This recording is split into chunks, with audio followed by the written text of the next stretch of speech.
Hey there, in this lecture we're going to talk about a time period that takes place in the late 1800s to the early 1900s, known as the Progressive Era. And just like the name sounds, this is a time in which people begin to question what's happening in the United States, the Gilded Age, and the social effects that it begins to have on different groups of people in the United States.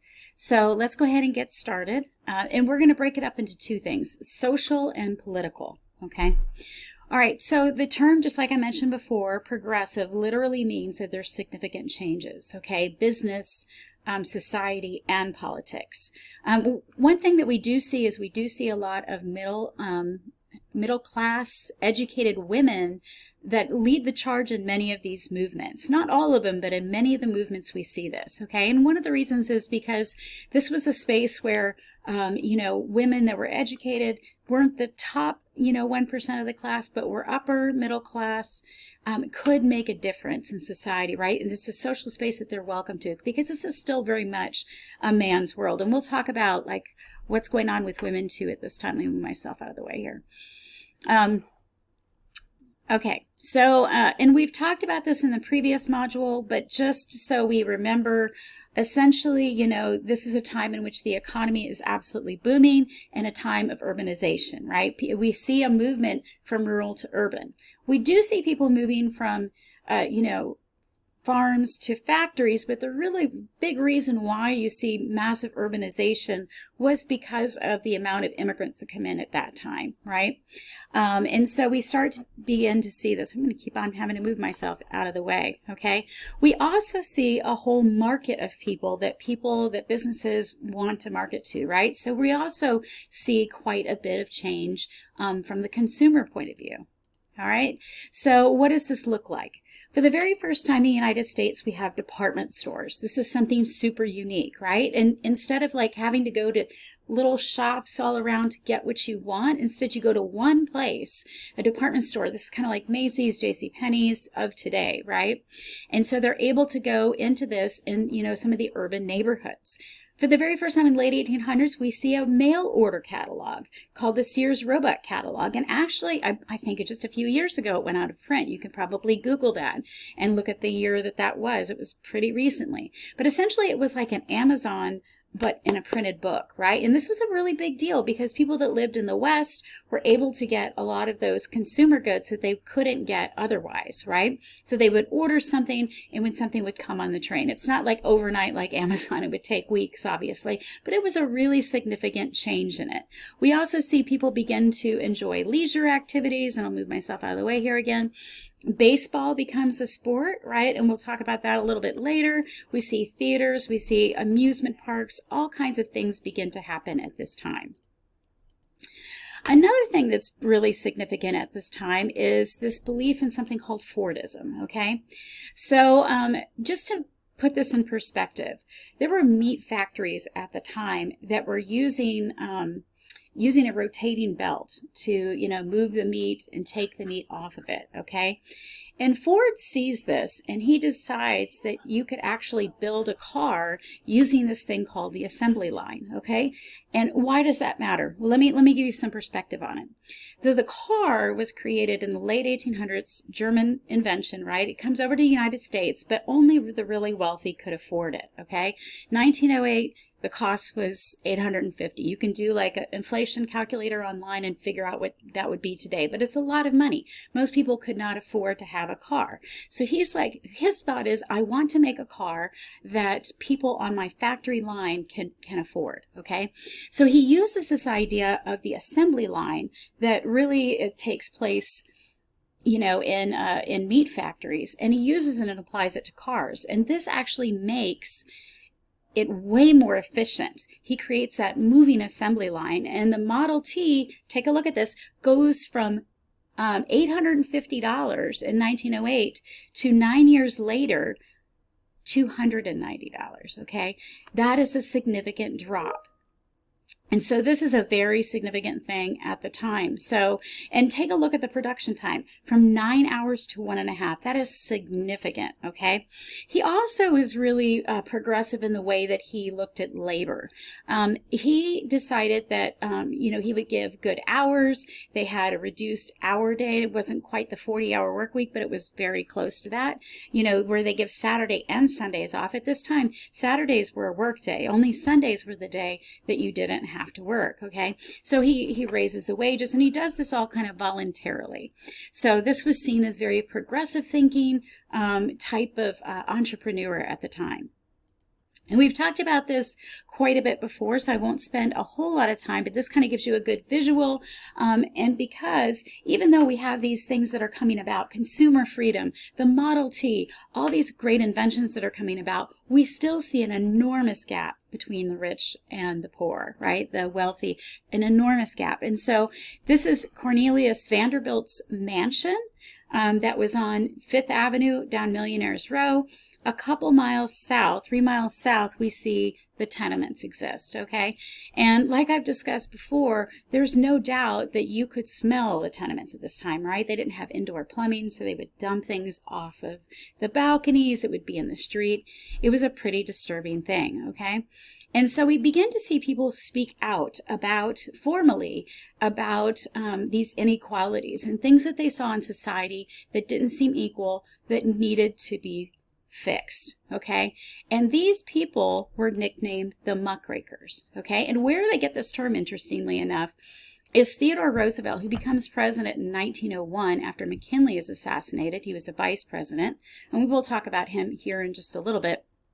But he had kind of a love-hate relationship with the muckrakers. He thought that they were kind of troublemakers in some aspects because, he did favor business in some aspects, but really not completely. But he also saw them as somewhat necessary, right? And he literally said, these folks rake up the muck of society. So the kind of gross things in society, bring them to light to let us see that, right? So that's where they get the term the muckrakers, actually. Most of the folks that were muckrakers were journalists. Many of them went undercover and would assume an identity, and then they would write about it to expose some inequality that was happening. This happened in The Jungle in particular, and this one is a very, very influential book, still even today. This book really, and we'll talk about it here in just a minute, and there's actually a video here just below, but The Jungle was a significant thing that changes the food industry forever, okay? We also see, and we've talked about before, Jacob Riis in his photojournalist book, and there were several other kinds of muckrakers too, okay? So Lewis Hines is the same kind of thing that Jacob Riis did, except he focused on the immorality of child labor. Ida Tarbell attacked Standard Oil in her book, and she attacked specifically Rockefeller and his greed and things that he did. And Lincoln Steffens, he talks about those political bosses, kind of like Boss Tweed that we talked about before, that was taking over cities and completely controlling everything about them.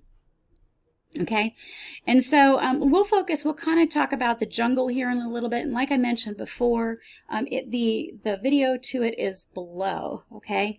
But what happens is that Upton Sinclair goes undercover, and actually, interestingly enough, his whole purpose in going undercover was to expose the working conditions. He didn't go in to expose the issues with meat packing and food packing, okay?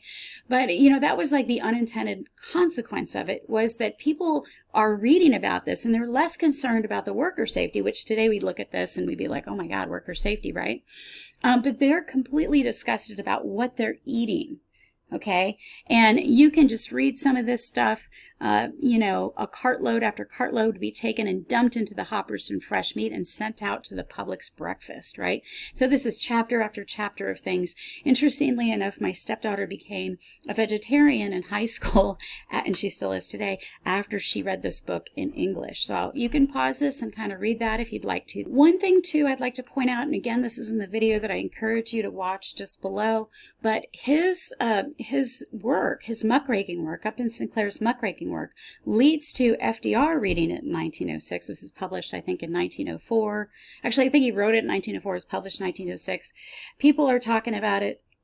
Teddy Roosevelt reads it and he is disgusted, right? And he and some leaders from Congress pushed through the Meat Inspection Act, which is why we have the USDA sticker on today, and also the FDA Act, the Food and Drug Act, in which, there has to be truth in labeling and all kinds of things that are still out today. So that act and those two acts are still relevant today. So his work does lead to a significant political response to that, okay? All right, so just like I mentioned before, Lewis Hine did the photojournalism very similar to what Jacob Riis did, except he wanted to talk about the immorality of child labor. So you can see some of these pictures. These are the newsboys, if you're interested in who this is. These are the mine workers, and I've talked about the mine workers before. These even talked about the farm workers, kids that had to go out and work in the farms, okay? And I've talked about this before, this is a spinning jenny, and children and women were the only ones that could really fit their hands into some of these small machines. A lot of them would lose their hands, and of course there's no such thing as workman's comp or anything like that at this time, right? Okay, and a lot of the people that are living in these, and we've talked about this again before, lived in these, enclaves, these ethnic neighborhoods. And a lot of times, and we did mention this before, these political bosses like Boss Tweed would look at what the concerns are of the immigrants and would cater to that in order to gain their votes, and they would control and get power. Now, it's not to say that a lot of positive things didn't happen, like sanitation and cleaning up the streets, but these, political bosses use the immigrants' vote to control a city and control politics. And that happened here in San Antonio as well. We had a mayor known as King Callahan, which could have been considered a political boss at the time too. And so I've talked also about this before, but this gives you an idea of like a social settlement. This is a census where you can actually see the people are from the same location, they're from the same religion, and I think I've talked about this a little bit before. They lived in this, and this is actually one related to my family that I got from Ancestry. And right here is my family, and I've talked about him before, Israel Manasevich. That's my great-great-grandfather, and my great-grandfather is Isidore Manasevich. And I think I've told you all before, too, that Manasevich was cut off, and it's actually only Manes there. But this says, where they were from and everything like that, right? And the fact that they were Jewish. I think that it has some sort of a code there. I'd have to take a look at that in a little bit more detail. But that kind of gives you an idea. Okay. So because of the fact that so many immigrants were coming into the country at the time, there is a movement to try to get them to assimilate into American culture, right? Remember, they're living in enclaves. Many of them never leave their enclave area, so a lot of them don't learn English, right? And so we start to see some people that advocate for immigrants to get them educated, to help them succeed in society and become more assimilated, okay? And no matter what you think of assimilation, at the time, that was a thought that they needed to be assimilated. And a woman who really advocated this was a woman named Jane Addams, and she actually gets her idea because she was an upper middle class educated woman, like I talked before, and she traveled to England, and I think it was called Toneby Hall, and she looked at something called a settlement house. And what they did in there was they created little communities. They taught them English, they had childcare for them in order to go to school and learn these English and these skills. They had other skills that they taught.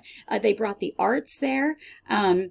And they taught them trades, okay? And so this was a very popular thing. The first one was the Hull House that was in Chicago. And you can see by 1911, 400 settlement houses were across the United States, similar to this to help immigrants assimilate into American culture. And she actually was awarded the first Nobel Peace Prize for other work she did that we'll talk about a little bit later on. She was the first American woman to be given the Nobel Peace Prize in the United States. Okay, so now we're going to switch gears a little bit and talk about how politics begins to change during the progressive era. One thing that we begin to see, and we've talked about him before because he was a labor leader, and that was the Socialist Party begins. And I will say that the socialist movement was not a United States thing, right? It was actually started in Europe and other countries. And the idea, and it is different than communism, okay? In communism, the government owns all factors of production, right? They own everything. There's no private ownership. In socialism, the government owns the major businesses, like healthcare, education, and things like that. Public ownership specifically of railroads and some of the major factories was what socialists wanted, because they felt like, you know, the big industrialists were setting prices however they wanted because they had these monopolies. And so farmers couldn't afford the freight costs. Workers got, you know, horrible pay. And so we see a lot of like labor union people begin to join the Socialist Party. Okay. We see farmers, miners, urban immigrants really join this, okay? And we see a lot of them join the labor unions. The two major labor unions at the time, and remember, Knights of Labor has gone away really after the Haymarket bombing, they go away. And we see a moderate labor union known as the AFL that's led by Samuel Gompers, and we see a more aggressive one known as the Industrial Workers of the World, or the IWW. They're much more militant and radical. Now, people are going to go after this particular group during the first Red Scare that happens in the 19-teens and 20s, and they will eventually be shut down as too radical. Samuel Gompers was seen as, and some of you actually chose to talk about him in your last primary source, but he was much more moderate. He kind of catered and found a way to work with business, but he also he excluded many people, not him specifically, but the AFL did at the time. Today, they're joined with AFL-CIO, but at the time, they only allowed skilled workers. And again, we've talked about that quite a bit. Okay, so that's kind of some changes that we begin to see. We also see a movement of women's suffrage. And so this is a very complex thing that begins to happen, but essentially after the 15th Amendment is passed, and I have talked about this again before, women's movement split, okay? Women that were upset that they were left out of the vote in the 15th Amendment and had worked for suffrage both of race and gender, and felt like that should have been included in the 15th Amendment. And those women that would have liked to have been included but felt that that racial voting, black male voting was more important, should be done first, and we're okay with that. Okay, so we see a split in the women's movement that begins to happen. And I will talk about this more in the next lecture in a little bit more detail, but essentially this becomes a mass movement. A lot of people give like Susan B. Anthony credit for this, and although she was influential in the movement, I would argue that people like Alice Paul were much more influential because they were very radical. Again, her and her friend Lucy Stone traveled to England, and they actually get some of these militant ideas from the Pankhurst sisters in England, and they bring these militant ideas back. They leave the NWSA, which is what Susan B. Anthony was a part of, and they lead more militant tactics in order to get the vote, okay? Susan B. Anthony and others were okay with suffrage happening state by state and eventually getting to everybody, where Alice Paul and her group were much more, the National Women's Party is what their group was called, were much more concerned with making this a constitutional amendment. And a lot of factors come into this and finally allow this to happen. But the 19th Amendment is finally passed in June of 1919 by Congress, and then ratified by 3/4 of the states in 1920. Okay, so that takes 50 years for women to get the vote from when the black male vote happened. Okay, and I will also say, if you're curious about some of the tactics that Alice Paul took, she's a really fascinating person. I put a video below here that talks about Alice Paul and everything that she did. She is like a very interesting person. Another thing I want to show you, and I mentioned this just a little bit ago, and I'll move myself out of the way so you can see this entirely, is this map that kind of shows at the time, at 1919, when it was passed, what places already had suffrage. And this tells you the year that it was, that suffrage happened. This kind of gives you an idea of what was happening at the time. Okay, so you can kind of visualize that and kind of think about anything there that surprises you, yes or no, right? Things that you thought, and women were allowed to vote in some elections, as you can see, and not other elections. Okay. All right, so another big thing that happens during this time period is the introduction of the progressive presidents. Okay, really starting with Teddy Roosevelt, we begin to see presidents be more concerned about some of the progressive concerns. Okay, so these are considered the three progressive presidents, and they served consecutively. So you can see that Teddy Roosevelt, he became president after McKinley's assassinated, and then he wins again, another term, okay? And we'll talk about what happened. Taft is in between there, and then lastly, Wilson. So it was basically Republican, and Democrat, okay? If you're interested in this. Remember before I talked about the fact that the Sherman Antitrust Act was not, it might have been passed in 1890, but it wasn't enforced until Teddy Roosevelt comes into power, and he becomes what's known as the trust buster, and he really cracks down on these businesses beginning to own everything, okay? Taft does something similar, right? But he actually busted up more trust than Teddy Roosevelt did. But Teddy Roosevelt, another thing he was very much an environmentalist, okay? He was called the first, and I'll talk about him in more detail. Taft was not, and Wilson was more of an environmentalist too. But all three of them very involved in antitrust acts, okay? So like I mentioned before, Teddy Roosevelt, very progressive. He had something called the Square Deal, which were 3 C's. I don't know why it's called the Square Deal and 3 C's. Well, actually, I think that was a term that was used at that time. But conservation of natural resources, controlling the corporations, antitrust, and consumer protection. Okay, so 4 out of 5 monopolies were controlled, so they started to be regulated. And you can see that in his presidency, his 8 years that he was president, 44 antitrust lawsuits were done. Okay, now technically Teddy Roosevelt could have run again. Okay, he could have run again, because the amendment that only happens when ironically his second cousin is elected, FDR, later on, and FDR becomes president for 4 terms. There was nothing in the Constitution that limited how long a president could serve. So Teddy Roosevelt could have served, but he decided to step down, and he handpicked the next president to serve with him, okay? And that was William Howard Taft. So interestingly enough, Taft, and you can see this is basically, Teddy Roosevelt really wanted to control the presidency, and this is kind of a cartoon that mocks him here, where he's basically getting handed the baby, Teddy Roosevelt's baby. So, but he does some things that really angers Teddy Roosevelt, and this leads to them having a huge split and disagreement, mainly regarding the environment and the way that he viewed some trusts. Okay. And so this causes an actual split in the Republican Party. Teddy Roosevelt says, never mind, I'm going to run as president again.